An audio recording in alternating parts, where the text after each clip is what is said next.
Well, hello there. I am so happy that you're here because I'm going to thank the ice cream truck drivers. Thank you so much, ice cream truck drivers. I don't have a new list yet. It's a new month, but we're going to thank each and every one of you this month by name. So right now, I'd like to thank every single person out there who is an ice cream truck driver. What is an ice cream truck driver? I'm glad you asked. These are the folks that deliver that fucking ice cream straight to your fucking ear holes. If you want to be an ice cream truck driver, and I hope you do, head over to preachingfun.com. Preachingfun.com is where you go to sign up to be an ice cream truck driver, and who knows, the life you save may be your own. The lice you crave can be extracted with a comb. Hey, Johnny, do you want to go to an ice cream social? Yeah, I'd love to. Great, let's go. C-O-M-B comb? No, C-O-M-B comb. Yeah. You know what I'm quoting there, Paul? Some comedian has a bit about language, but I can't remember it. It's Gallagher, bitches. It's time for Matt Mattingly's Ice Cream Social. Sitting somewhere, that's Matt Donnelly. Sitting in Pittsburgh, that's Paul Mattingly. Jacob, the audio guy, I'm sitting in Las Vegas. We're preaching fun. That's the one that goes into the bomb, right? Boom and bomb and yeah. It's like a little flip card thing. Yeah. Man, I know he became a crazy twit, but I loved me some Gallagher when I was younger, man.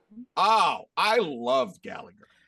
Yeah. Back in the video store days, that was it. You wanted to watch a comedian, you rented the Gallagher video. Yeah. I got really lucky later on running comedy clubs in Las Vegas. I got to work several, like 2 or 3 weeks all total with Gallagher as one of the headlining comedians.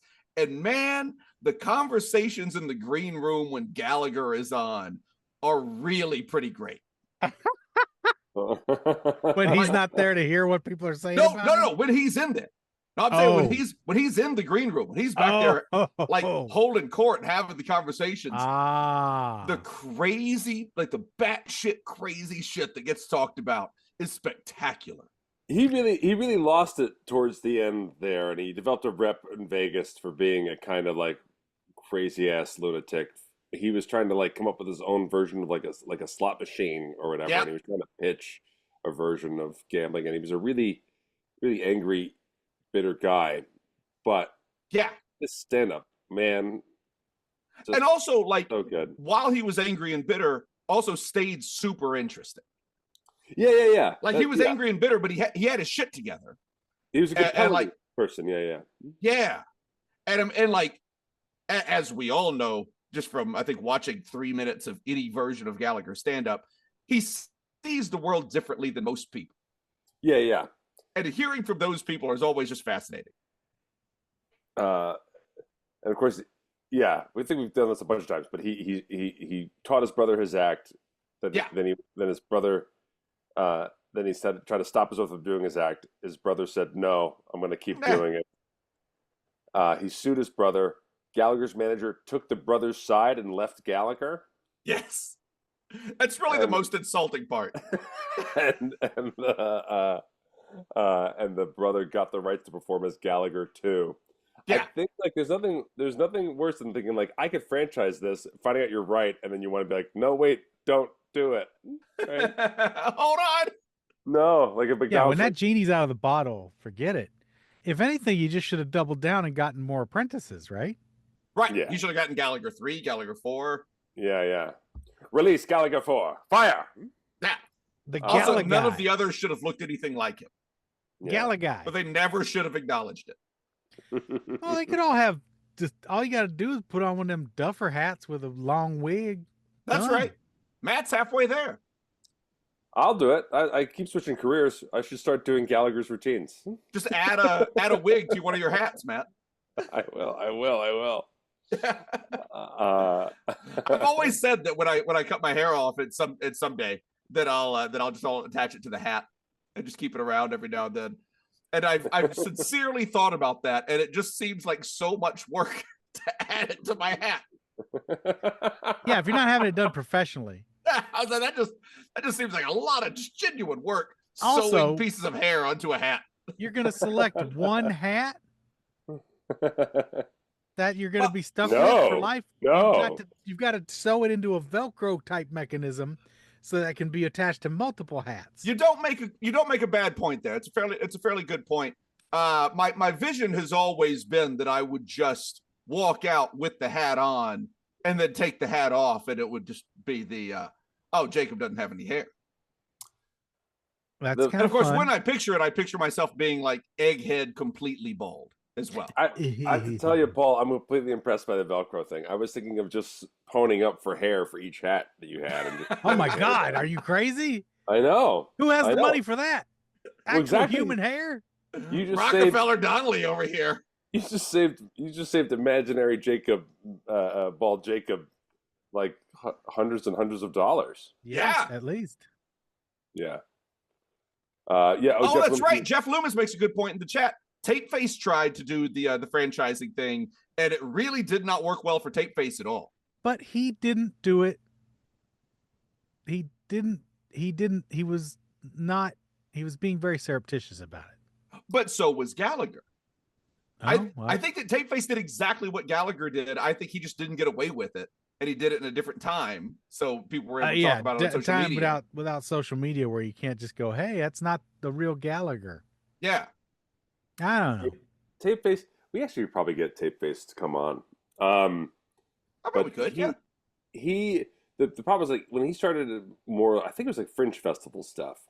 He started it more theatrically as the boy with tape on his face. Yes. He considered it more of like a show then.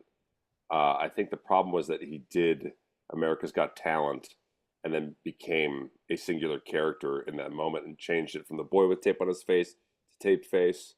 And then still in his mind saw it theatrically. And so he could have an understudy or whatever. Yeah, it seemed like, from what I heard, it seemed like he thought he was looking at it as though he were putting an understudy into a show, not that he was doing anything nefarious. Right. Yeah. I mean, I'm all for it. But I would love to have that kind of problem. I would love to have that kind of problem. Yeah. It's going to be awkward next week when Jacob comes on and you guys don't recognize him. Me.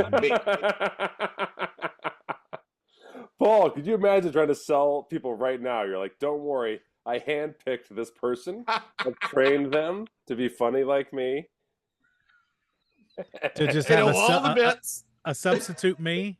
Yeah. Hand chosen. I mean, there's more than a handful of podcasters who could probably do it. No, but this is exactly what we're talking about. Like it's not, this is an A to A analogy. Like, right. Sure. Yeah. But they're just simply not personally invested in someone else who's capable. Agreed. Yeah, it is a weird thing. This is a weird time for all of life on Earth and the parasocial relationships, which are the only things keeping us going day to day. Let's see. So if we wanted to build a new Paul, obviously, it would have to involve small barky dogs. Mostly peanut butter. Raisins to taste. That's your base. Raisins to taste. Raisins to taste, always. The Ludmilla Sunrise. Yep. Black T-shirts. ML Kennedy says having Tapeface on the podcast like ventriloquism on the radio, right? Grow up, ML Kennedy. Grow up. Ventriloquist. Those were the days, right? To be a radio ventriloquist? Oh, my God. What a dream. What a dream that would have been. Oh. Hey, Bert. How you doing today? Oh, I'd be great if your hand wasn't up my ass. Oh, Bert, you crazy so-and-so. But you don't even have to do that. You're the crazy one. He doesn't even see that. Like, you don't even have to do that. It's just. I can't believe you had the audio right there to play that authentic clip from the old days. I can't believe I know. Gold. Yeah, Mortimer Snurd was a real perv. What are you gonna do? ML Kennedy, thank you in the chat, says that my mouth was not moving. If anybody listening asks, it was gold. That was legitimate. Just what do you call it? Throwing my voice. Yeah. That's right. Marble Tulip Scoopy says he could learn to love Paul #2.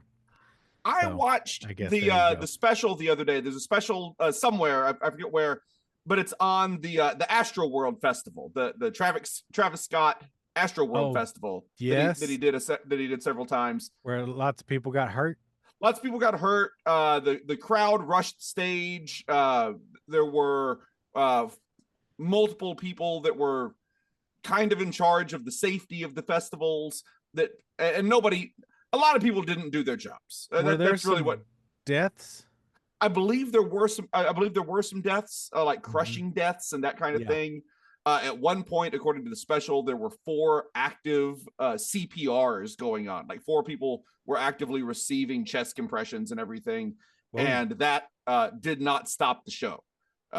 They didn't. Oh, Country Scoop, thank you. In the chat says that 10 people end up dying. Goodness. In there. This is from when? Travis this was several Scott's years ago. Thing, yeah. He used to do like the festival every year at Astro World to give back to Houston, where he's from.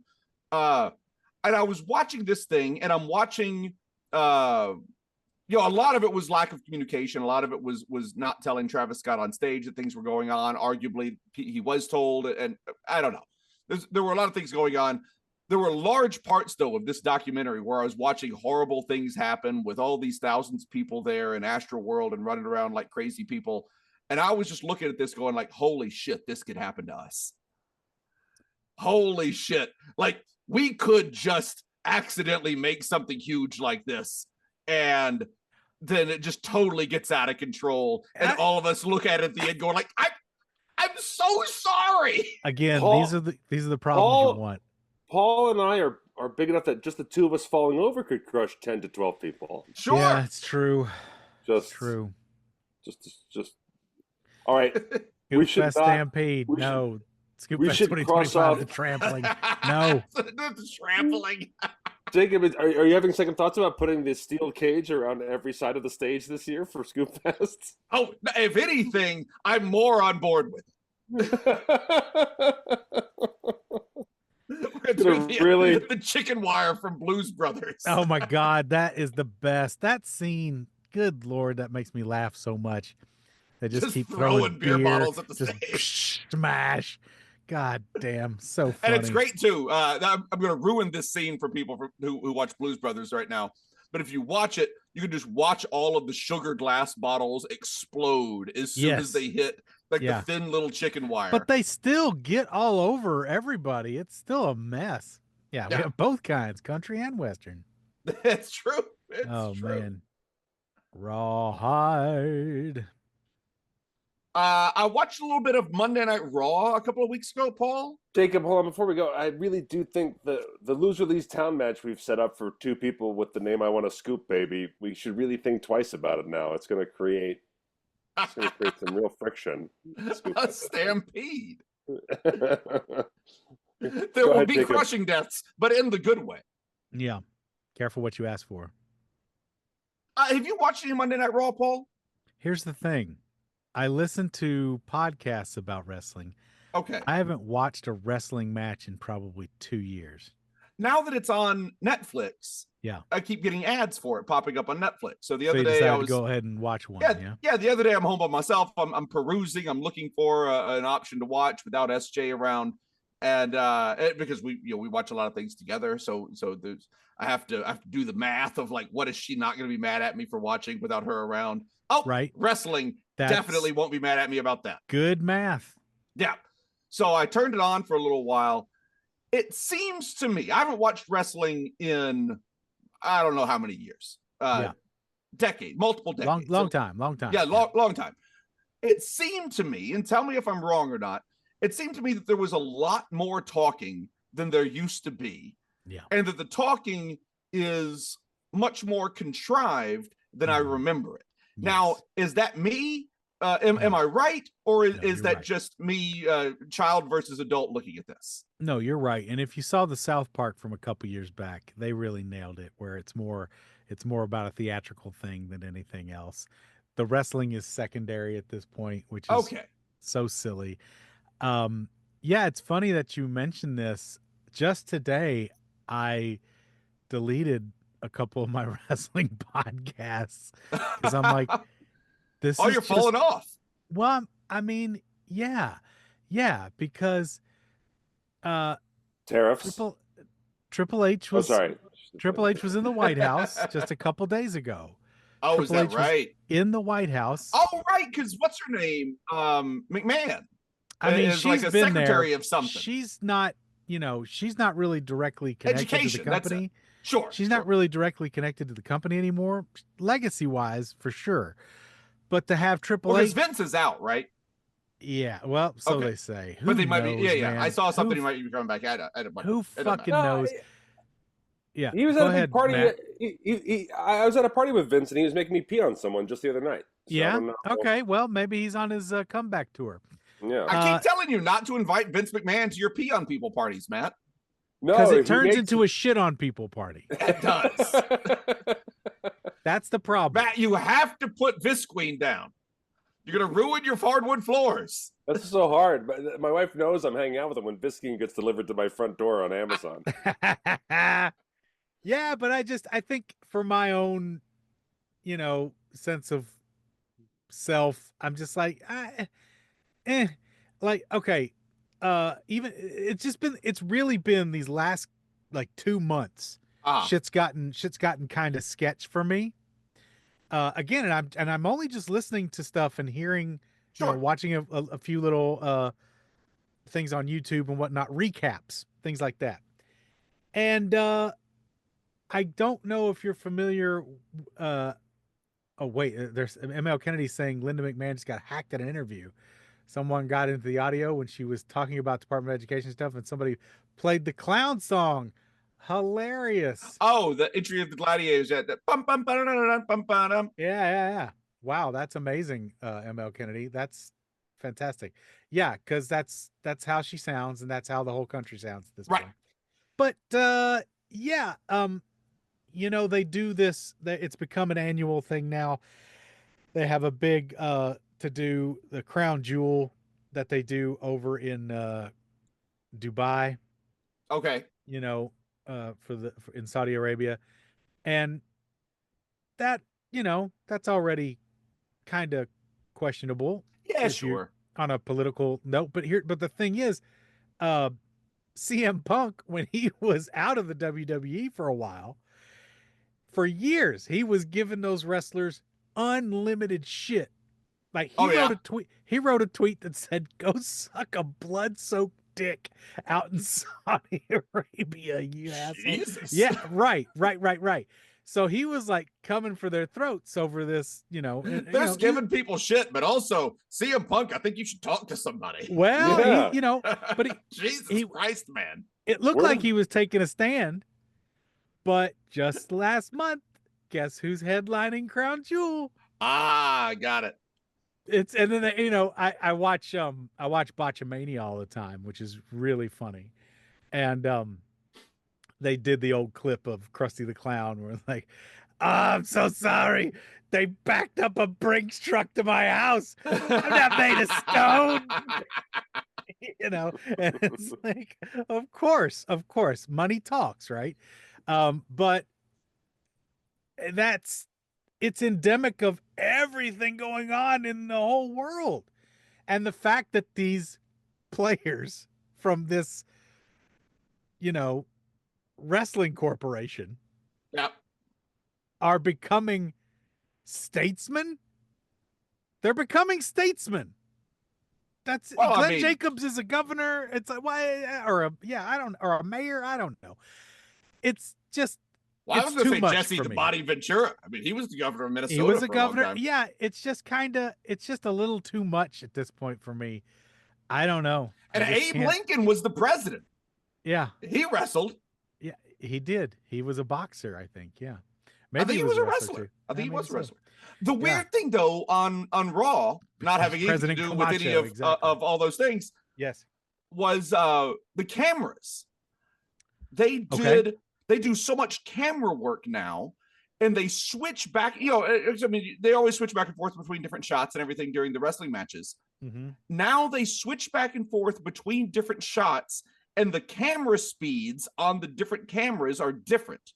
Like the frame rate is different on different cameras or something like that. I'm not exactly sure what they're doing, but that's what it looked like to me. And so they would move it, and all of a sudden it would look like the two wrestlers in the ring were moving faster than they were just a second before, and then they'd switch back. And whatever it was definitely on purpose. Yeah. It definitely seemed to be something that they were trying to do to kind of add to the action. It was so odd. Was it throwing you?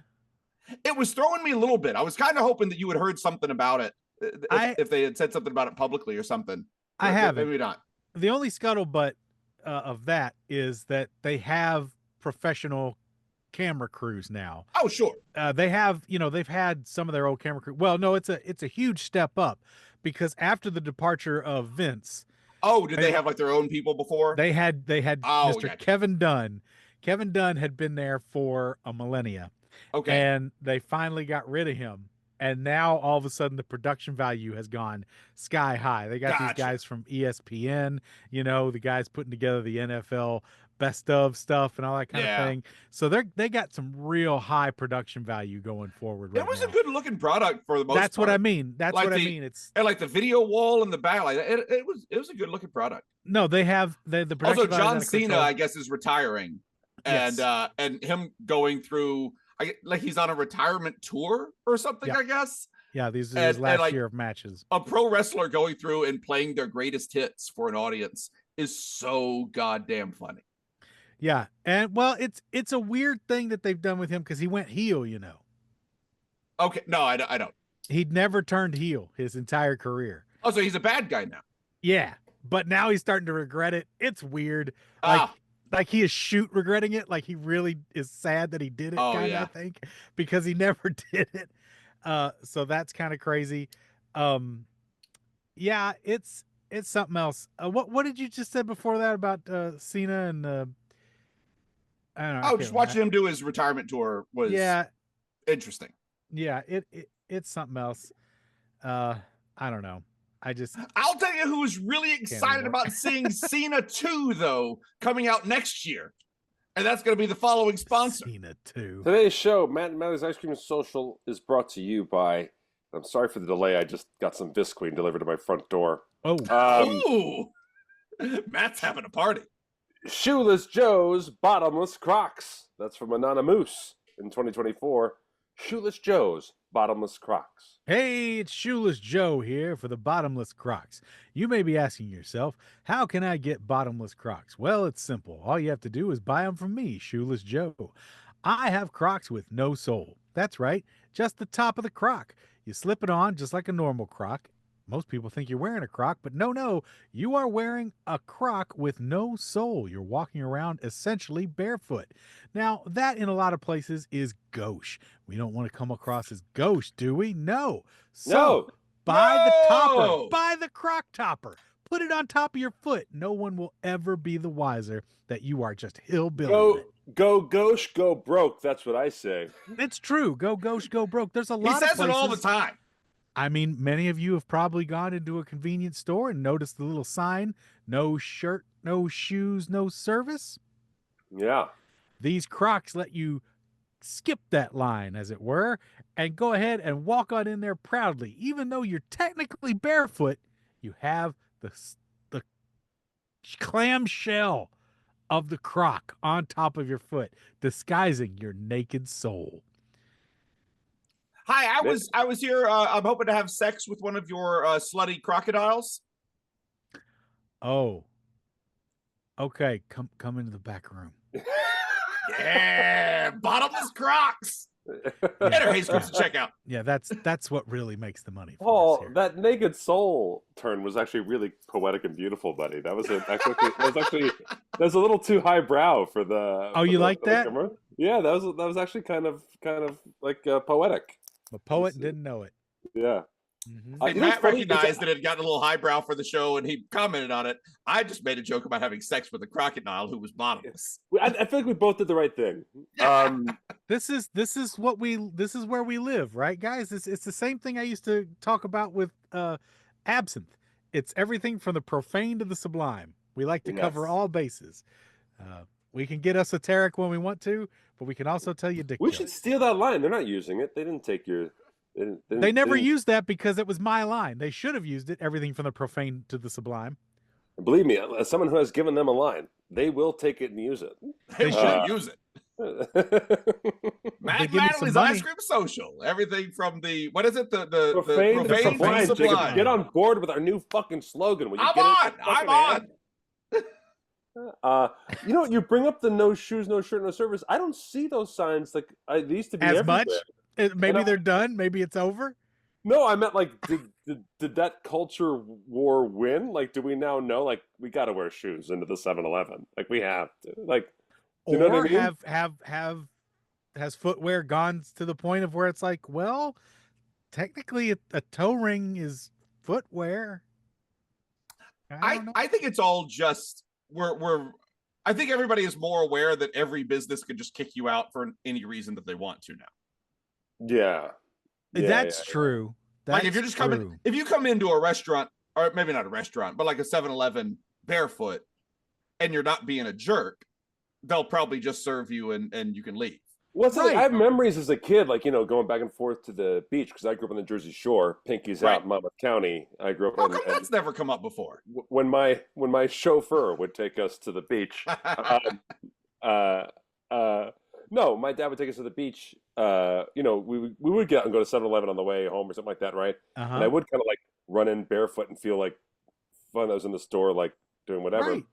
But my kids, I really think the answer is Crocs. Like not anything but the fact that like we've made like a slipping very on simple shoe.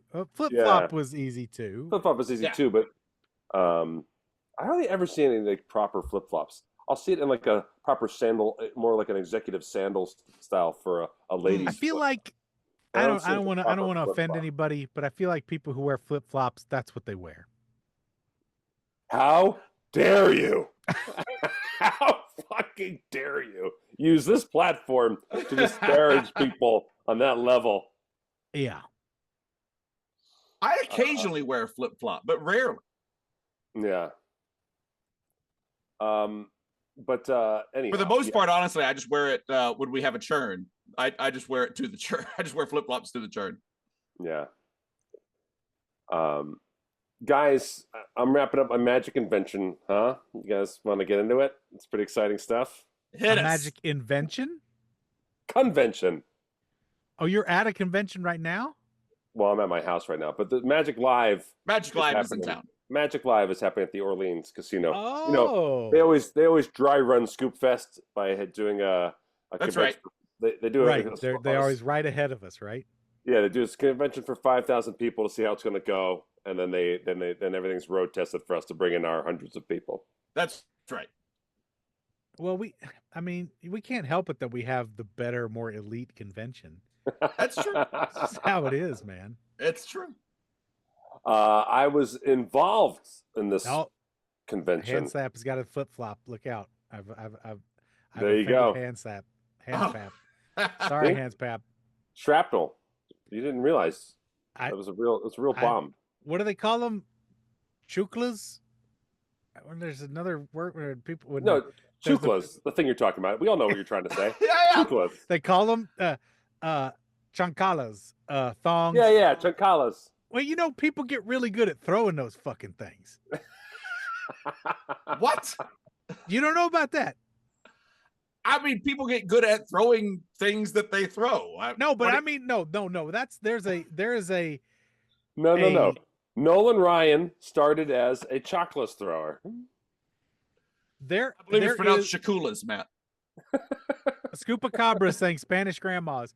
Again, not to stereotype, not to get anybody upset, but there are lots of videos of elderly women taking off a flip-flop and fucking dead-ass nailing people in the head with it. Just, wow. I never had a family member that would throw things. I would have family members that would have taken off a flip-flop and just smacked you with it. Oh, that I don't think we had throwers. Spanish grandmas make a great name for a bowling team, just so we're clear. It does. Jeff Loomis, welcome to the part of the podcast where Paul introduces an obscure fact and then acts borderline offended that no one else has heard of it. It's not no one else. Lots of people are saying it. Lots of people are saying it.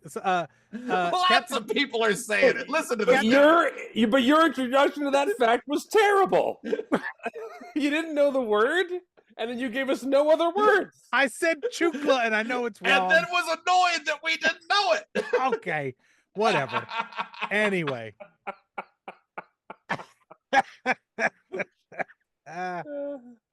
Oh man! Bossy says the flip flops are a weapon of grannies here. They're in the peninsula, so there you go. Oh, there you go. I'm saying there is a sect of older ladies who have become very adept at flinging their footwear. A sect. Jacob, hit the production meeting music. Oh, it's gone. Production meeting. Oh God! It's another button that I don't have on this pad. Oh shit! What the fuck? I've got to fix my fucking pad. Falling apart. I know. You're telling me. Production meeting. Okay. If we're going to read a comment from the chat, we have to read the comment from the chat. Because for the listener at home, when you go, oh yeah, so, yeah. Like that's not a good way to incorporate the chat into the podcast. We've all been doing it. So that's why I'm calling it out on a production meeting. Perfect. So if you're going to acknowledge the chat, fully acknowledge and fully read the chat. And then, I think that's a good note. And then we do it, because otherwise I think people listening at home are going fucking nuts. Okay. All right. Production meeting over. No, that's not it. That's the machine. The machine. Where the fuck is my production meeting button? I guess It's just a machine now. It's we need a turn. If we had a turn, this would never have happened. We would know where the production meeting was. It's true. It's true. Possibly true. It's possibly true. So I was asked to host a show this year at Magic Live. Yeah. Oh, that's right. Yeah. And it became very clear very quickly that it was a mistake for all involved. Who did it become very clear to very quickly? No. So here's the thing. They always have a big showcase show and a close-up showcase, right? And they always experiment with a third show. And then the experimental third show. Is it medium pace magic? Is that what it is? Medium it is, size yeah, magic? yeah. It's magic that starts like really far away but finishes very up close. Like you run. Progressive magic. Think of a card. And then you run towards them and smack them in the face. Oh God, I was thinking of a 5 of diamonds. Oh shit! The most painful card to get hit with. Oh, it was on the bottom of his fucking flip flop. Ow! No, so originally the show was going to have no host, and it was called the Experimental Theater Concepts Show. Yes. Okay. Huh? Who's not? Everybody I know everyone in the chat just rolls off the tongue. Why couldn't I go? I wish I was there. I know. But the Experimental Theater Concepts Show. Meaning you have to do like an avant-garde or unique trick? Yes. Yeah. You have to experiment with the presentation of magic in some way. I don't want to steal your thunder here, Matt. But when I think experimental and avant-garde magic trick, my first thought is Rudy Kobe. Oh, yeah. I mean, Rudy was around. And Rudy was certainly someone who... Rudy Kobe is certainly someone who pushed the boundaries of magic and pushed magic in different directions. And theatrically, too. Like if you're going to make it about theatrics, his whole thing was theatrics, yeah. No, in fact, if you aren't familiar with Rudy Kobe, a lot of his stuff is on YouTube. If you go look at his stuff, Lab Man is his alter ego. Yeah, Lab Man is the bit, and you really don't see too much like it. And actually, that style of what he's doing is part of like an older vaudeville thing. Yes, but he made it so that it was completely felt modern and unique in its time. It is great. It's very, very cool stuff that he does. Yeah. He has a lot of legs. Yeah, it's fine. Rudy. Yeah. Shake him, bastard. Well, I said it's fine. It's perfectly good. So initially, I was approached. It was actually when I did my run at the Magic Castle. One of the people who ran one of the people who runs the festival, my friend Nick Lang, said, hey, this show's gonna be so experimental. We're thinking about having a kind of a host to kind of keep it all together and kind of have fun with it. And they pitched it like I'd be able to have fun doing like these different bits or whatever. And it's the biggest magic. It's the biggest magic convention in North America. Right. It's obviously I'm going to say yes to the opportunity no matter what it was. Right. You've got to jump on it. Yeah. And when I showed up for rehearsal, like the bits were so avant-garde that I was like, if I'm trying to do like wacky bits in between, this isn't going to go well. So the routines were just too out there to be made fun of, or they were too out there. They were too they were taking such a big swing that if I tried to make a joke about it, it might look like I'm making fun of it. Yes. Was it like the end of my croc bit where I threw you off by being poetic and you were like, oh God, that was amazing the way he moved that light across the stage without touching it. I can't make fun of that. Well, like when you finish that croc commercial, like I was like, why is this tear running down the side of my face? Like so example, like I'll just go through the things that there were. Like one guy did like a completely AI thing where he sat down in a chair and the screen popped up and did a complete AI head. It was like Max Headroom from the 90s. Oh wow. But I didn't want to make a Max Headroom joke to make fun of it, both to not date myself and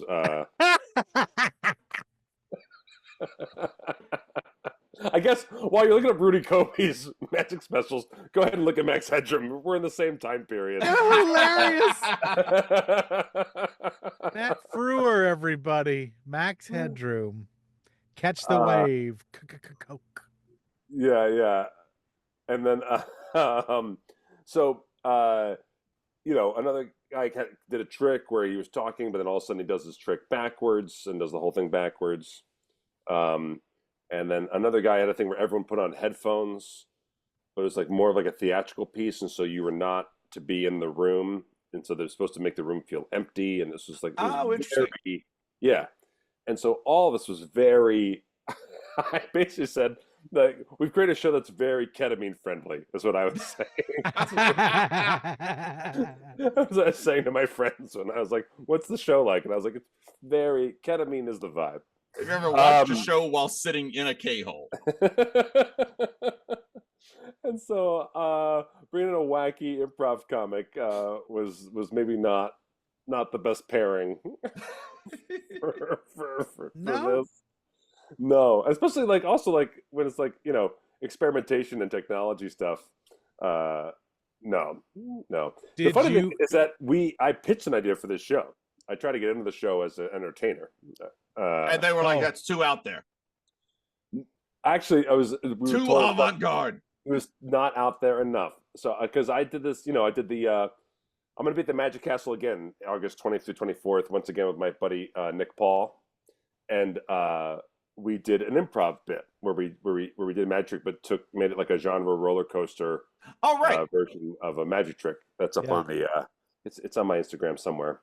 And so we pitched different versions of using improv games for magic. So like we were going to do a card stab routine, having the audience members be our arms, or we would be the arms of audience members and do a trick. And we were going to do an illusion to the song of anyone's choosing. They could go through Spotify on one of our phones and choose any song they wanted. And we were going to, explore doing an illusion twice to two totally different pieces of music.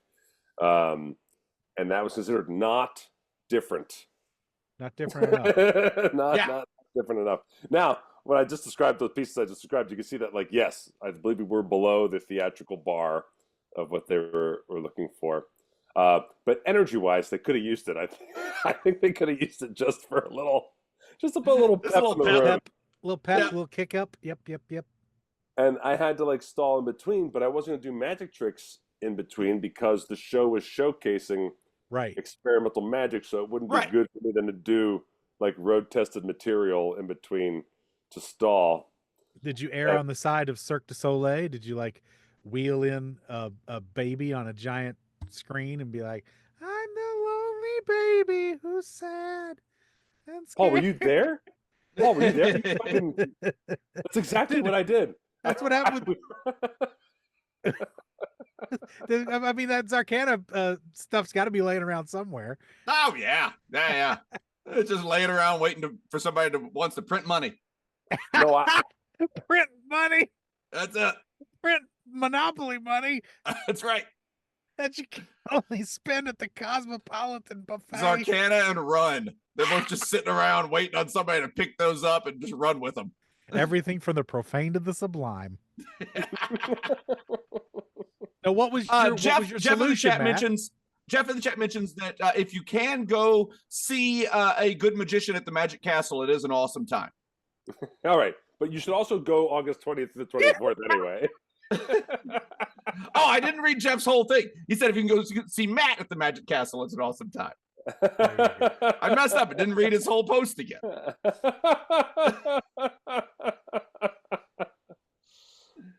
No, I'll tell you who else is going to go see Matt at the Magic Castle, and that's the following sponsor. Today's show is brought to you by Stinky Pants. Pants for babies. That's right, Stinky Pants. Pants for babies. That's from Dead Laszlo in 2024. Boo boo wah wah, boo boo wah wah, boo boo wah wah. I got a duty. Boo boo wah wah, boo boo wah wah, boo boo wah wah. I got a duty. Hi, I'm a big dumb baby, and I poop my duties all in my pants. And I hate it because everyone says, hey, big dumb baby who smells like duties, what's wrong with you? And I'm like, because I'm still pooping in my pants with my duties.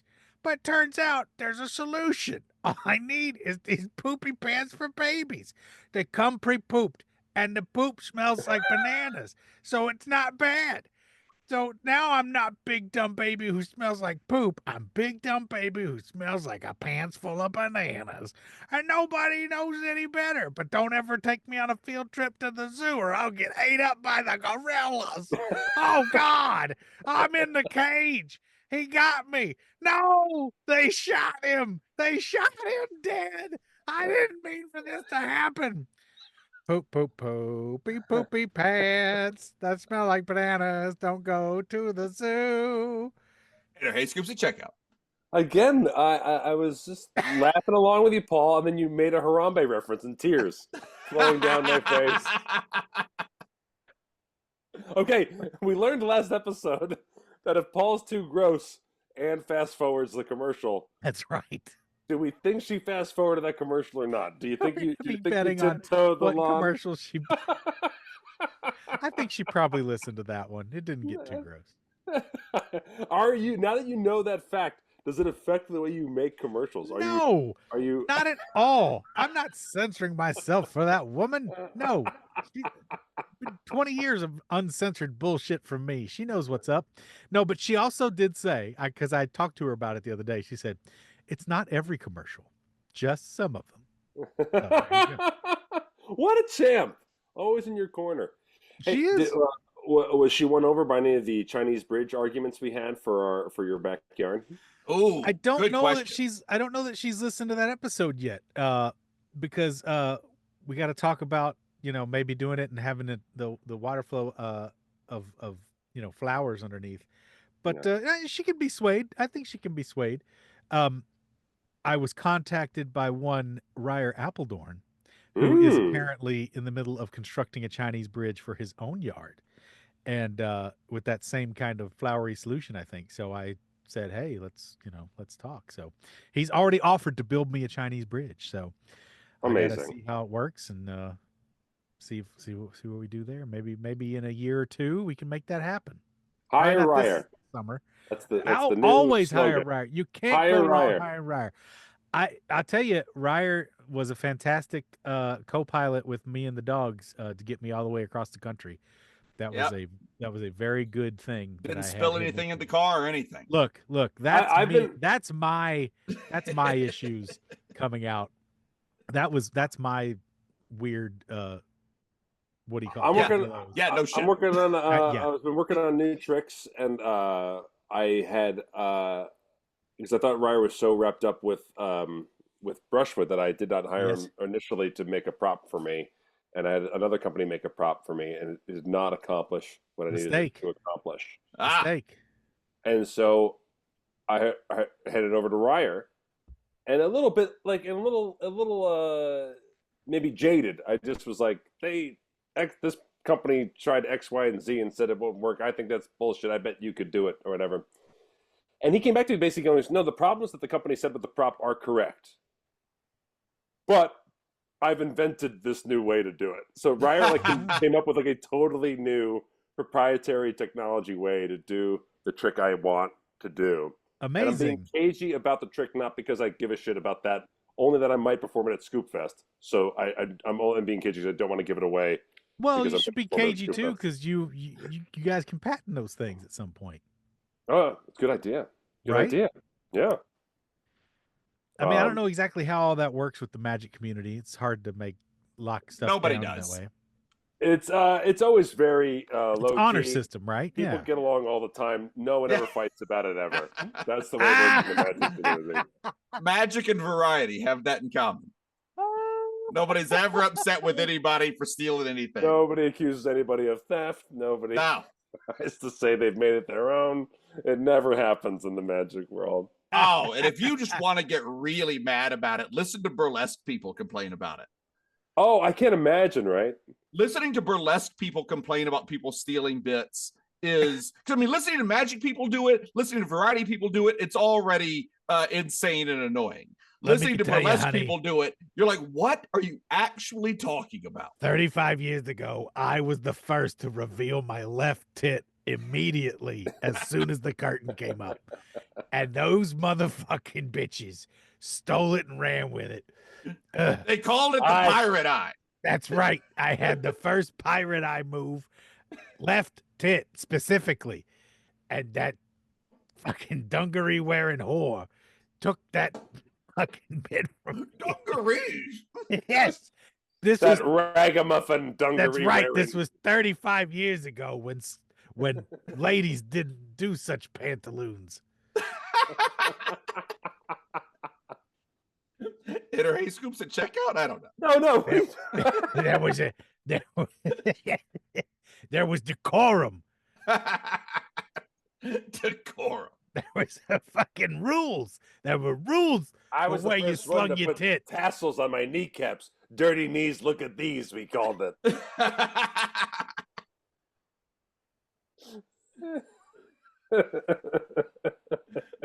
Dungaree wearing whore is a Scoop Fest t-shirt, right? That's ML Kennedy. Yeah.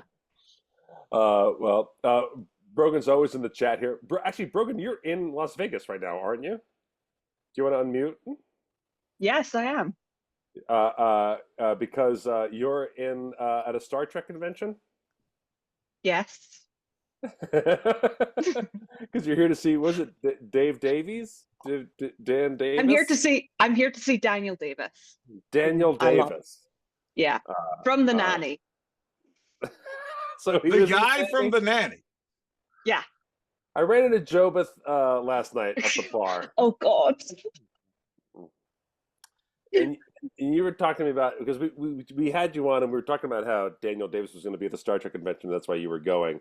So you're trying to get Paul to go because Daniel Davis was going to be there. I did not understand the reference, obviously, in any capacity whatsoever. Mm-hmm. But it turns out that Daniel Davis is not primarily a Star Trek person, not a Star Trek personality person. And in fact, he himself, the actor, was debating whether or not to attend the Star Trek convention because they're not that big of a character on there, and they have a large acting resume outside the Star Trek universe.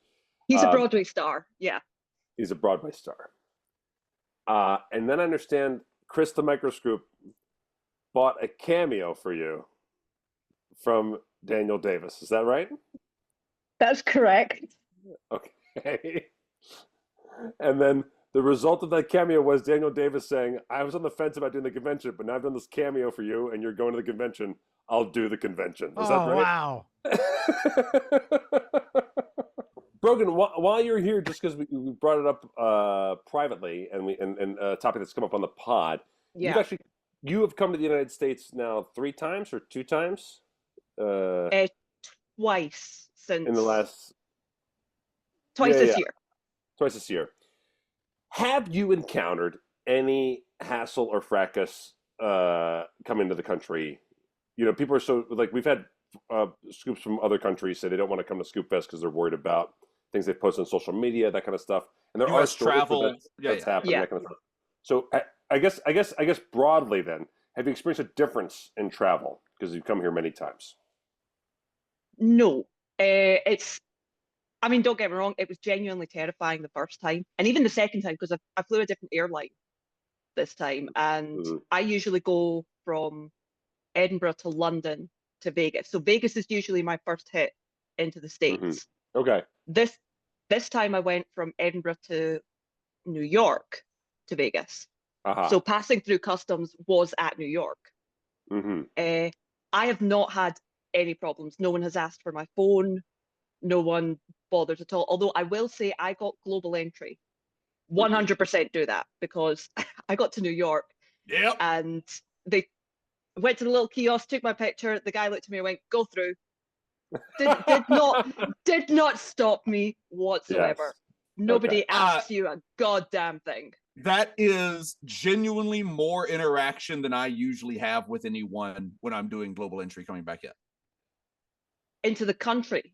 Yeah. Like as in from your Portugal stuff? Yeah, like no, just last week I came back in. Like that was more interaction. What you just described was more interaction than I had with anybody coming back in. We came back in through Philadelphia. Global entry. Yeah. Now, Paul, I don't know if they could hear the bunnies on that one. Now, I was global entry. When I was partying with Vince McMahon, global entry meant something very different. Global entry. Gobble gobble global entry. But yeah, like nobody asks to see your phone. And don't get me wrong, I am very white and I look like I'm 12 years old. So, you know, I look very non-threatening. And because I am just a paranoid. Wait, you bring up your race. I don't think anything race-based has happened with this administration. I don't think anybody said anything about that. I'm only mentioning it because I burn in the Vegas sun, but whatever. If you want to break it racist, Matt, okay, whatever. Brogan was sunburned from sitting under the lights on the plane. That was a joke, that's true. But that's I was just curious. I you know, whatever. That's all fine. I'm so excited. My accent is getting a bit thick, so I think what accent is that you're talking about? What do you mean? Shut the fuck up and let me get to my point, Paul. No accent at all. Brogan's gonna switch over to full Gaelic any second. I've not detected the slightest change in your demeanor. Wait, you're both from Kazakhstan? That's right. Kazakhstan represent. Engines to full. I cannot hold her together, Captain. I'm at the table grabbing the bill first. I cannot restrain myself here at the table going for my credit card. Someone ordered a pate. Oh, we just let him go. We just wait until he stops, don't we? That's right. You wind me up and I just go. He wears himself out eventually. At the table. You want to fuck my crocodile? It's really more of like a comedy tantrum, if anything. You know, you kind of let it. Paul Mattingly, a 50-year comedy tantrum. That's my fucking the autobiography. Yeah. Let's do some scoop mail. Message for you, huh? We got a scoop mail from Sarah Boyle. We got a physical scoop mail, and I'm going to read you this letter that came with it. Yes, Matt Donnelly. She's right up there. I'm pointing to her. Oh, I thought you were just like waving. Let's see. This got left at my house. This was I walked out of my front door and this was on my doorstep. So creepy doing it. Like I felt really intensely creepy, but I was like, I'm not gonna pay to ship this. You live like 3 miles from me. Like I could walk to your house with it. And so I was just like, I know where as long you as live, you're not wearing like a FedEx uniform, I don't want to it's rub all that good. in, you know? I don't know. I think we're fine. I think everything's fine. I mean, everybody that's coming to the whiskey barbecue knows where Jacob That's lives. right. Yeah.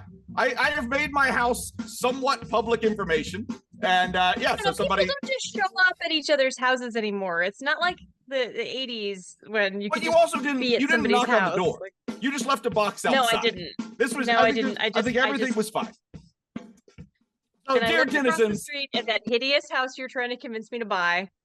And I don't think anybody should buy that house that doesn't want to spend another like $150,000 on it. No, they're asking way too much. But Steve and I literally like genuinely are considering buying a house that's in a different cul-de-sac on Jacob's Street. If they drop the price a little, and I'm like, is it weird to move into his neighborhood? Like, you wouldn't be the weirdest people in the neighborhood. That is definitely true. I've met a couple of your neighbors. You wouldn't win that battle, so there is that. Dear denizens of eventually a new churn, Bat, Scoop, and I recently got back from 10 days of puffin watching in the what does it say, Westman Islands, yeah. The Westman Islands in Iceland. Oh, that's great. Upon our return, there was a package of 55 degrees Fahrenheit the whole time we were there, and it was 100 degrees Fahrenheit here, and I was just like, I could do this for a couple of weeks. Yeah. Let's see. Upon our return, there was a package of very silly Bloodsport merch, like the movie, like the Jean-Claude Van Damme movie. Great. Have you not looked in the box? No, I haven't. Let's see. That you had pre-ordered a while back. I'm going to drop this box off of stuff at Jacob's house and try not to be super creepy about it. No, the letter is the only part of this that I've really dug into, because when I found a random box on my front porch, I opened it to see who had left it. It has my address on the side because it's still in the shipping box. So. Yeah, great. But I wrote physical scoop mail zippity doo on it just so you would know what it was for. So that's why I opened it. I didn't explore any of the outside of it. I was fine with everything. This was all good. There is a what is that? Oh, a Kumite duffel bag. Oh, that's great. For each of you, and an Icelandic booze sampler for Matt and Jacob, some coffee, a couple of spare fancy Icelander travel bags. Iceland Air, the airline. Oh, Iceland Air travel bags. And a while ago, Jacob and I discussed the random deal and sorry, my handwriting is Dead really and Co bad. shirt. There we go. Yeah. The random Dead and Co shirt that someone bought me that might be good for SJ. Oh yeah, I pulled that out of the box and gave that to SJ. She says thank you very much. Enjoy your no holds barred. I didn't go to the show, and so they were like, "Here's a T-shirt from this show you didn't go to of a band that you don't care about." And I was like, "Why? Why did you spend money on this?" See you next month for Scoop Fest. You lied about that part. I saw you today on this Zoom call. I wasn't sure if I was gonna be able to be in one of the Zoom calls, so I didn't assume. There you go. Thank you very much, Sarah Boyle. Thank you for dropping off some physical scoop mail at the old house here. I can't wait. Oh yeah. Pull out the, they say Kumite on them. Fucking A. Yes. Oh man, that's awesome. That's very well. Your background filters. I know. They're Hold on, I turned hilarious. off my background filter. It's still cool. Yeah. Kumite. Kumite. Just a pile of dead bodies behind Jacob when he turns off. Oh, And Jacob can just man. intercept that coffee if he doesn't want to give it to her. I know he's always Is it in a complaining about people backpack? not sending him coffee. They're duffels. Oh man, that's amazing. It's a nice duffel too. You can Sarah. use them, in the airport and not set them on the ground in the bathroom, right? Amen to that. That's right. Everybody's getting to see my real background now because I just have mirrors behind me, which is why I keep It some looks kind good. of something. Makes everything look bigger. That's true. Ooh. Let's do a little jock versus a nerd. Bring it.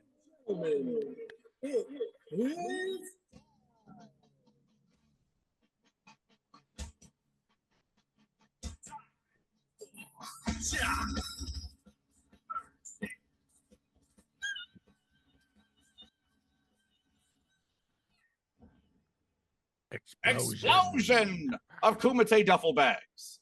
Kaboom. We got a Scoopardy coming out today from Hey Scoop, Get Off My Lawn. Hello all, I'm answering Jacob's call for some trivia with a Scoopardy and an obelisk. 2 for 1. Oh, that's a great point. Some of you do send multiple like Scoopardies and obelisks all at the same time, which is fantastic. I love when you do that. Do me a favor, just to help my organization out. Send them in 2 different emails. Do one email per game, and that just makes it easier for me to keep up with everything. But this is fantastic, and thank you so much for doing this. Let's see. 2 for 1. I have been out of commission for a while, explaining my absence from making these things. So first, a PSA: don't get shingles. Just don't do it, people. Let me tell you, that's the fucking truth. I've had it twice. My job has me lots of different places all the time, so there's no telling how this happened, but I had chickenpox as a kid, and now here we are. I'm past the worst of it, but dealing with the nerve damage where it infected over my mouth later. I got it on my face, my mouth, and in my inner and outer ear, including my eardrum. 10 out of 10, do not recommend. Oh my God, that happened to a friend of mine with his eyes. He got it on the backs of his eyes. Oh my God. And now if he walks outside on like an overcast, cloudy day, he still has to wear sunglasses. His eyes, as a result, are extraordinarily light sensitive. Shit. I know in today's America, this may be an unpopular opinion, but do get the damn vaccinations for shingles. I got it the day I turned 50. I'm under 50 and never really thought much about it, but this got my wife to immediately go and get her first shot. It picks a nerve branch and screws it up when you get it. I caught mine in the first 48 hours and likely shorted the worst of it, and still can't survive without nerve blockers yet. Just very fortunate it wasn't in my eye. Yep, there you go. I guess there's that. Anyway, here's an obelisk and a Scoopardy. Enjoy it more than the shooting pain, tingling, and hot and cold feelings that I randomly get all the time in my face. That's Chris. Hey, Scoop, get off my lawn. So let's see here. We have a Scoopardy coming to us from Hey Scoop, Get Off My Lawn. I am stalling while I share it with everybody else so they can see it over here. And we've already played that. Never mind. Let's see. So this is why I need multiple emails. Let's see if we've already played this obelisk as well. Yeah, we have. Damn it. But we didn't have the full read through of the email, so that's good. We had not had the full read through of the email. That is true. Give me 1 second. I'm going to find us a different one. From Neck Pubes. Hey, folks, I'm a proud patron and wish I could contribute more. I just want to say to the people that aren't patron members, there is a lot you're missing out on, and it's worth a few extra bucks a month to have it. The way I look at it, I can do gig economy work for about $20 an hour. I listen to podcasts while I do that. $10 can get me over 30 minutes of content, so it pays for itself. A question I have for the churn: does it help your numbers if we download the episodes from a different app than Patreon? I've picked auto download on 3 separate apps in case it does. Anyway, love you guys. Keep it real. Neck Pubes. And here is a Scoopardy that we're going to look at it in just a second to make sure that we haven't already played it. But yes, good question, Neck Pubes. Yeah, I think it. I think the more the merrier, right? If you set us to download on any app, it's going to help us out. So when in doubt, set this show to download and it will be groovy. And I have found a Scoopardy that we haven't played yet. Let me just play the little production meeting. Great. That's the machine. The categories are the first, the most, the last, and the least. Paul, you're up first. What you want? I will take the last for 400. Which of these 3 car brands was the last to produce cars? Oldsmobile, Pontiac, or Saturn? Ooh. So this question is asking who produced a car the latest? Went out of business last. Who went out of business last? Okay, that's what I was looking for. Yeah. I think it's Oldsmobile. Let's try it. Pontiac was 2010. Saturn was 2009. Oldsmobile was 2004. If you're keeping track, that means that Paul got it as wrong as he possibly could have. That's right. I got it backwards wrong. Let's see here. I'm just going to mute that person who is not muted. Great. Moving on. Matt Donnelly, what would you like? I would like to take the first, since I'm the second one going. The first for 400. Which of these platforms was released first? Twitter, TikTok, or YouTube? Oh, man. I'll go YouTube. YouTube is correct. Twitter was 2006. TikTok was 2016. YouTube was 2005. Well done, Matt Donnelly. I'll try the most for 400.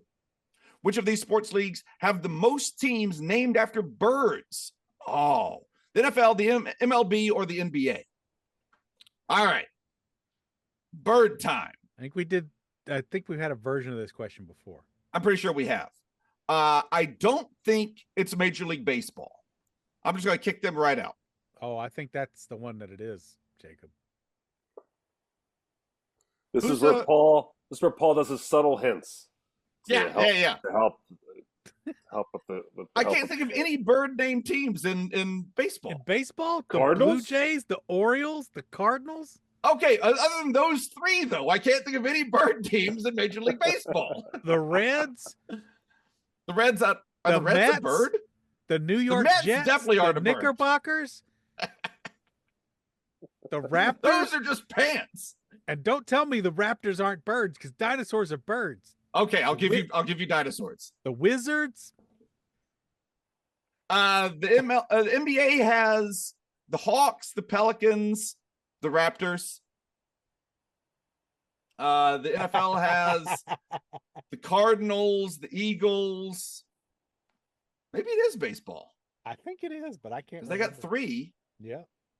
Is there another one in the NFL that I'm not thinking of? We got the Cardinals and the Eagles, the Ravens. So that's three for NFL. The Murder Birds. The Murder Birds. The Hawks. Is there a Hawk team? Yeah, that's NBA. Atlanta Hawks. The NBA has the Pelicans, the Hawks. Shit, I've got 3 for baseball and 3 for football. I got to be missing one in there somewhere. I'm going to say football. I'll say the NFL. It is the NFL. 5. Major League Baseball has 3, so we named all of those. And NBA has 2. 3 if you chubby the Raptors. Yeah. Which we do. We Raptors. Paul. Seahawks. Oh, that's another good one. Oh, yeah, they're the osprey. I think that's the bird that the Seahawk refers to. I'll take. So that's 4.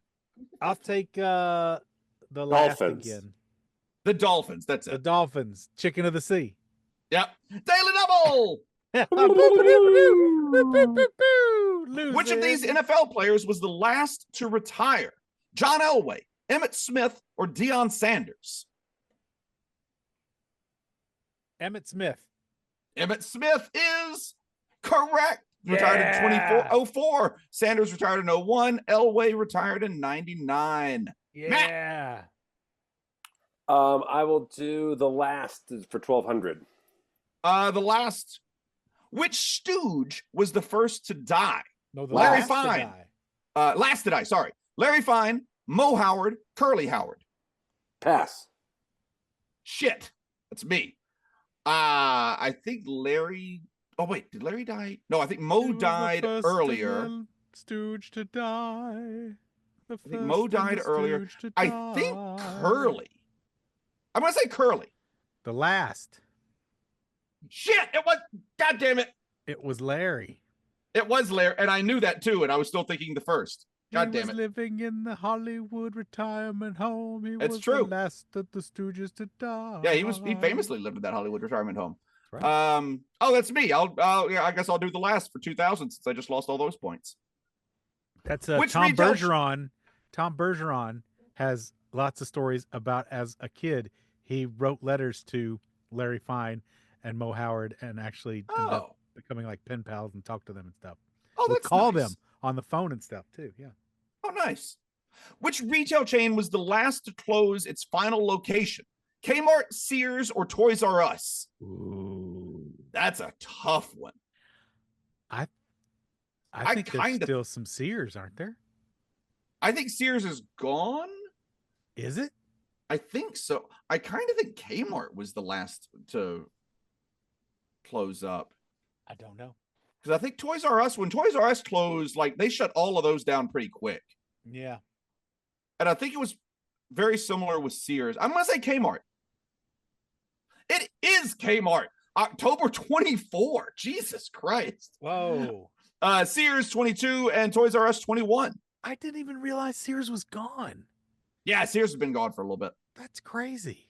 That's because you never bought Craftsman tools. But I used to just go to Sears all the time. Well, I don't know what to tell you. Paul! All right. It's gone, buddy.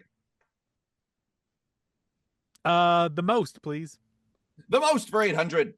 Which of these pies sells the most in the USA? Apple, pecan, or pumpkin? I mean, we say it's as American as apple pie. I say that all the time. But I got to believe pecan and pumpkin got hotter business. I'm going to go pumpkin. Okay. It's apple. 29% of all pie sales. Pumpkin, number 2, 23%. Pecan coming up at the end at 9%. I got to tell you, you people are missing out on some pecan pie. I got October brain going on. Yeah, you do.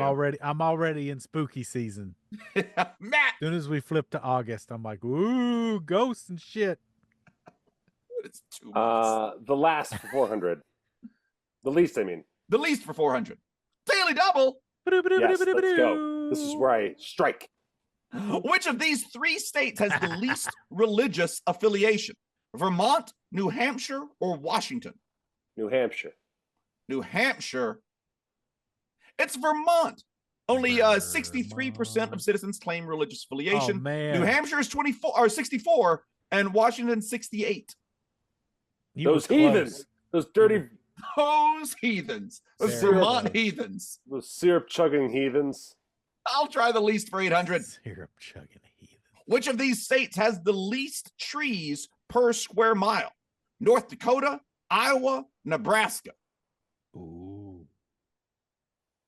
I mean, here's the thing. I'm going to say Nebraska, and I'm going to tell you why. Because they got all that farmland. They got so much farm there. Same thing with Iowa, though. I agree, but I'm going to go with Nebraska. I feel like they've got more farmland per capita than Iowa does. Maybe I'm wrong. Nope, I'm just wrong all around. It's North Dakota. North Dakota was the correct answer. I was just out. Paul. I will take the most for 2,000. Oh, which of these celebrities is the tallest? Alfred Hitchcock, Eminem, or Bob Vila? Ooh, Hitchcock. Joke's on you. I was just at a party with Hitchcock, Eminem, and Bob Vila the other day. Same height precisely. Bob Vila was the tallest. 5'9", Hitchcock 5'7", Eminem 5'8". Man. Burned by Bob Vila again. How's that feel, Paul? Will it never end? Matt. The most, 1,200, please. Which of the countries read the most in a week per capita?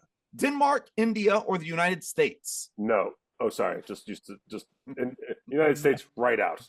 Yeah. Isn't Denmark the one where they do the Christmas Eve, give each other a book, and you go hide and read it all night? Sure. Yeah. And then if they find you in your reading spot, you have to hit them with a sandal. Right. Yeah, that's the tradition. I'll pass. Hit them with a sandal. It passes to me. Countries. I'll guess India. India. Let's try India. They got a lot of people. I know that's not per capita, but whatever. India is the right answer. 10 hours, 42 minutes. Denmark is still higher than the U.S. Well, yes. Yeah. So you were correct about who had the least, Matt. Great. It's me. I'll try the least for 1,200.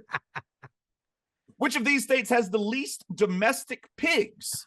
Now, wait a minute. Does that mean the lowest amount of domestic pigs or the amount of pigs that are not well domesticated? I think it's the second one. I think it's how many, which of them have the least domesticated pigs? I like to wipe my ass on the couch.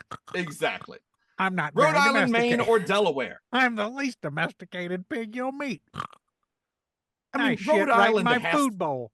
Rhode Island just has to be a trick answer there, right? Who knows? Rhode Island is just a tiny little state, so you want me to pick Rhode Island because they don't have the least domestic pigs because they're so small anyway. Well, I'm not going to do it. I am going to say Delaware. So go fuck yourself. Delaware is the correct answer. Wow. Oh, I just gamed your game. Only 300,000. Now, what do they mean by domestic pigs? You know everything that I do, Paul. It's your turn. I'll go with the least. For 2,000. Which of these states has the least human limbs per capita? Hint, it has the most amputees. Indiana, South Dakota, or Louisiana. Oh, by the way, there is a player who is signed to an NFL team right now who has 6 fingers on one hand, making the average amount of fingers that an NFL player has more than 5. Wow. Which is exciting. Wow. Jason Pierre-Paul, who only has 9 fingers because he blew one of them off, I think, in a fireworks accident. He's not currently in the NFL. So the fact that there is one player with 11 fingers and everybody else has 10, the average is above 10 now, which is wonderful. Wow. What do you think, Paul? Louisiana, Indiana, or South Dakota? Indiana, please. Indiana has the least limbs. I'm sorry. It's Louisiana.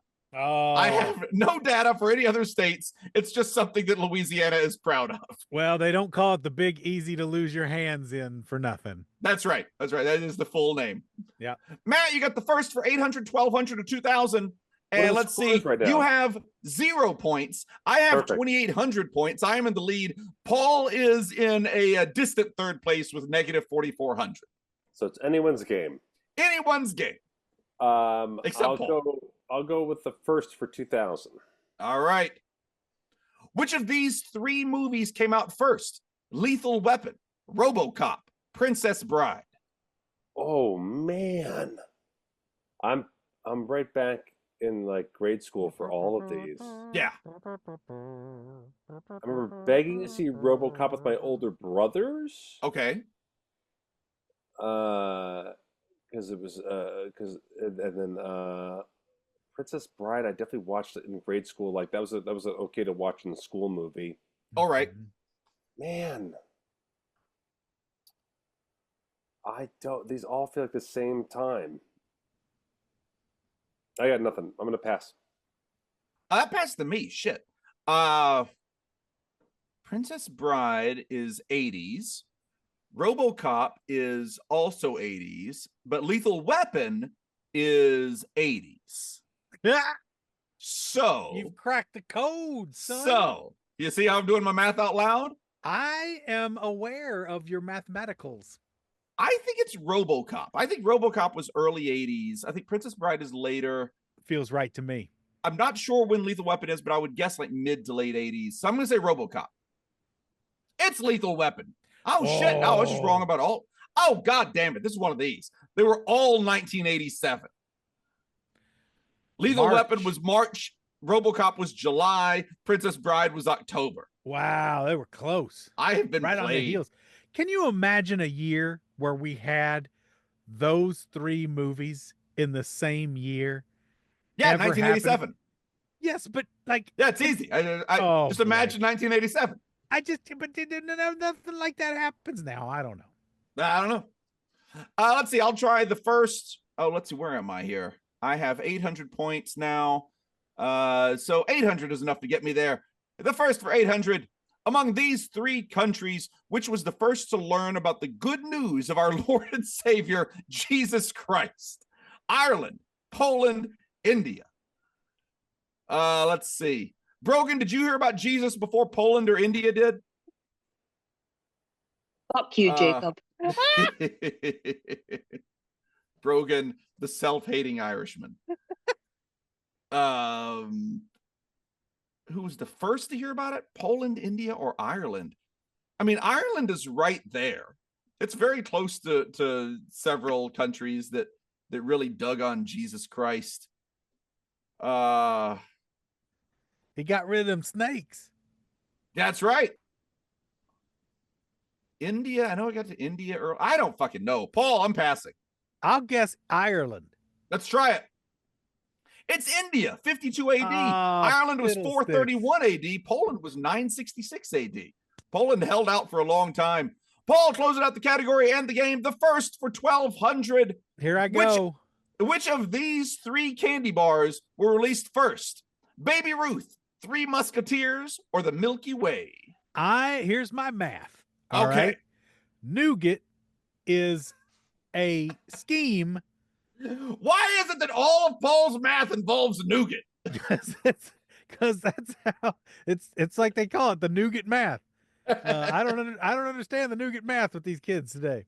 I'm gonna go with Baby Ruth. Okay, let's see it. It is Baby Ruth, 1921. Yes. Milky Way was 1923. Three Musketeers, 1932. Yes. Paul got that question absolutely right, which pushes him all the way up to third place with negative 4,000 points. Matt's in second place with a big old goose egg. That's 0 points. And I'm in first place with an impressive score of 800. We crushed it. We tow that Scoopardy up from the flow on up. Thank you so much, Neck Pubes. If you want to send us a Scoopardy or a Price is Strike Jock versus Nerd, or an Obelisk Jock versus Nerd, or just send us some scoop mail over there, head over to heyscoops.com. Right there on the homepage, you can send us some scoop mail. You can do all those things. Heyscoops.com. Do it now. We're running low on Scoopardies, Jock versus Nerds, all the Jock versus Nerds. We're just running a little low on them. Head over there and do that little thing. And thank you so much if you do. I want to thank all the Scoops who got to join us today on today's Zoom call. Yes. I want to thank all the people who are watching us on Twitch. And I want to thank all the people who support us over. Oh, no. It's an invasion. What's happening? We've been invaded. Look who's on the Zoom. It's Brian Brushwood. I thought there was maybe somebody else. I was really confused there for a second. I'm sorry. I'm taking client meetings here. What can I help you guys with? I'm drawing charts and graphs, and by God, how do you Zoom people do this? You just Zoom all day. Yeah. It's podcasting, but only one person's listening, and then you don't get to run ads on it after the fact. I tell Matt, doing the class is the worst thing we've ever done. You know what I got now? Clients. You know what I'm wearing right now? A fucking white collared shirt. The fuck is wrong with this world? Sell out. Yeah, I'm working on it. You know, what's even worse is you're about to get your ass handed to you at Scoop Fest when we do the trivia battle. So it's even a harder day than you thought. Hang your head in shame. That is 100% the truth, and everyone knows it. Also, I can't help but notice the room that Brian is sitting in. Brian is in my house. Brian is on the other end of my house right now. Which only makes me a bigger asshole for missing the bulk of the program, because I'm sitting here like, oh yes, and this and well, the time we did it on the podcast, we did it like Even more. I'm like, while you're racking up dick points, Brian, you were at the Orleans and did not text me. Yeah, you know what? I was too busy getting cornered by Michael Weber, smirking his face off because he has thoughts about, because he's the fucking magic police and he's got opinions on what is too good to teach people. Yes, sorry, boy. I didn't text. I was waiting for this moment, but client meetings pushed it. I was working in my backyard yesterday, and Brian gets back from doing all the things that Brian is doing in town. He walks into the backyard in like slacks and a button-down shirt, and I didn't know what to do with myself. Well, first of all, SJ yelped, and I made a joke. I'm like, I'm just here to check the meter, and then but the strangest thing happened, because I walked in and obviously a lot of landscaping was happening, a bunch of gardening stuff. And I see Jacob is edging the lawn. And then I look over, I talk to SJ, and then my eye drifts down to a patch of AstroTurf. And then I follow the AstroTurf over and I see the feet that Jacob is standing on the AstroTurf. And I golden retriever my head a little bit as I try to consider, why is he edging the AstroTurf? And then I realize that's not an edger, he's pressure washing. And we had a delightful conversation about pressure washers. We did. I had just gotten through pressure washing several tons of rock when Brian came outside. Brian, I won't announce it on air, but off air, remind me to tell you that two very high-profile people got kicked out of Magic Live for wearing fake badges just to go into the dealer's room.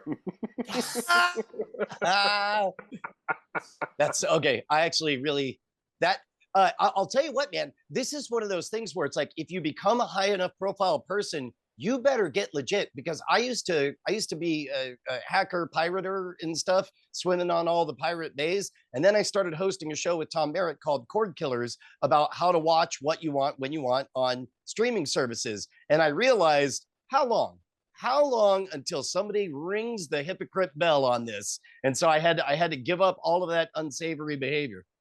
Yep. Yeah. These guys should have done the same and did not. You heard it here first. Penn and Teller kicked out of Magic Live. Fake badges. Apparently, they were recognized. No. Pip the Magic Dragon kicked out of Magic Live with his fake badge and his magic suit. In a bit to make it totally hypocritical, one, Penn has no interest in going. Teller actually usually gets a VIP access to the room before anyone else goes in. You should just walk Teller in and walk him around. They do the same for Copperfield and Blaine. I met David Blaine this year. Oh, that's nice. Met is a strong word. I greeted David Blaine this year. Anyhow, super fun. Brian, so glad that this is the only way we're seeing each other while you're in Vegas. No, I'm going to be here all week. I insist that we meet up in person. In fact, as a matter of fact, I'm going to go as soon as we're done here. I'm going to go to the Orleans, but I guess you won't be around. I won't. My festival is over. My festival is over. My convention is complete. Oh, so there are on the Las Vegas Strip billboards all over the place. There's all of these new ads being run about reporting cybercrime. There's all these things. There's like a Terminator cowboy on these electronic billboards. It's like, if you know of someone committing cybercrime, scan this QR code and report them. And we were standing outside last night looking at these billboards, trying to figure it out and why these billboards were there. And then I finally realized, wait, DEF CON is happening this week. Yep. And I was like, Brian is staying in my house because DEF CON is happening this week. I should know this. That QR code is suspicious because of that. I was about to say, sure right? Is. It's like, talk about a honeypot there. I will not be scanning any QR codes this week. I would not be engaging my Wi-Fi anytime this week. No. That. Thank you so much for hanging out with us today. We don't have any new lists yet to thank new people, but we will thank everybody this month before the month is over with. We have had some changes to our Patreon, which is all very exciting. So go on over there, check it out right over there at preachingfun.com.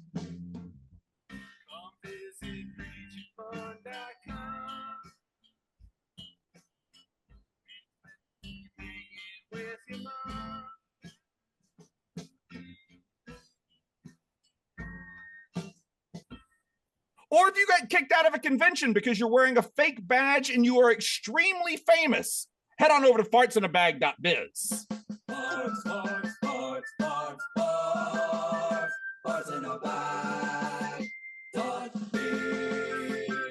That's fartsinabag.biz. That, along with preachingfun.com, it takes you to our Patreon page, where for as little as $3 a month, you can help keep this show on the air. Head on over there if you think the show is worth more than $0. Also, if you just want to piss off Brian Brushwood, listen to our show more and give us more money.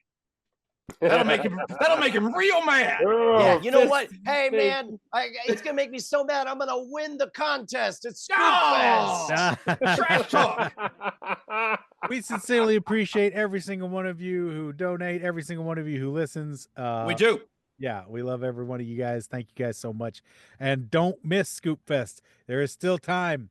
Do it. Buy a ticket. Fly your ass out to Vegas and have a blast. That's right. You can buy your ticket over there at scoopfest.com. You can just go to heyscoops.com. Right there on the homepage, there's a button. Buy your ticket to Scoop Fest. Call the Orleans Hotel and Casino here in beautiful Las Vegas, Nevada. Use the, or just tell them Scoop Fest, or use the offer code Superman, Catwoman, Flash, and SCFI 25C.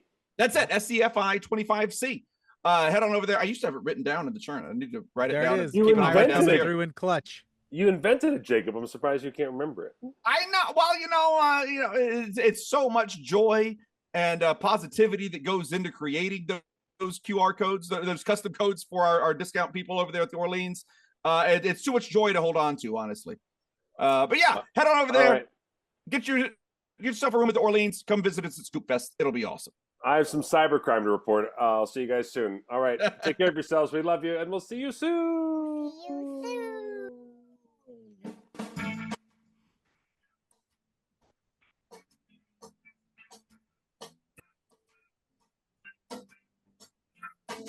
Oh, Myra in the chat is pointing out right now, SCF is for Scoop Fest. SCF I don't know what the I is. It's for September. Interactive. Oh, September. That makes sense. 25. Yeah, that makes a lot of sense.